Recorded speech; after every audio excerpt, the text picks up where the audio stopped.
कोणत्याही मतदारसंघाचा विकास हा तिथल्या पायाभूत सुविधांवर मानांकित केला जातो। वर्धा सेलू मतदारसंघात आमदार डॉक्टर पंकज भाऊ भोयर यांच्या विकास प्रेरित दृष्टिकोनातून अनेक नवीन पायाभूत सुविधांची उभारणी केली गेली आहे। त्यामध्ये वर्धा जिल्ह्यातील आदिवासी बंधू भगिनींचे प्रशासकीय कामकाज सोपे व्हावे यासाठी वर्धा येथे स्वतंत्र एकात्मिक आदिवासी विकास प्रकल्प कार्यालय उभारण्यात आले आहे, ज्यामुळे फक्त मतदारसंघच नव्हे तर समस्त जिल्ह्यातील आदिवासी नागरिकांना याचा लाभ झाला आहे। वर्धा जिल्ह्याची एकूण वाढती प्रगती पाहता वर्धा आणि सेलू इथल्या मुख्य बस स्थानकांचे नव्या गरजांनुसार आणि काळानुसार आवश्यक त्या सुविधांसह नूतनीकरण करण्यात आले आहे।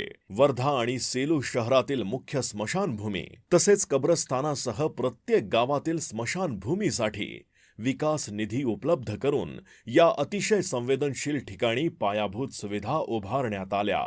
पाण्याचा मुख्य प्रश्न सुरळीत करण्यासाठी मुख्यमंत्री पेयजल योजनेअंतर्गत पिंपरी आणि वर्धा शहराच्या 13 ग्रामपंचायतींसाठी वाढीव पाणी पुरवठा योजनेचे नूतनीकरण करण्यात आले आहे।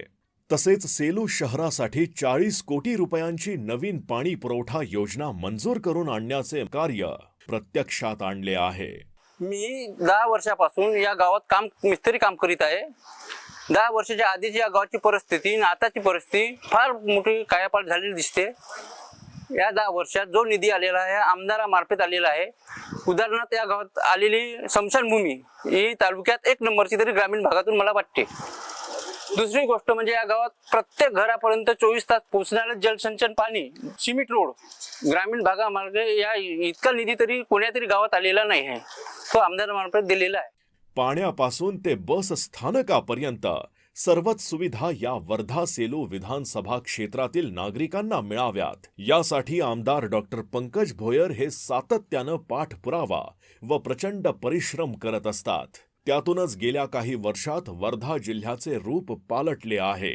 कोणत्याही भागाचा विकास हा केवळ पदानं नव्हे तर दूरदृष्टी ठेवून नागरिकांच्या हितांना प्राधान्य दिल्यास विकास करता येतो।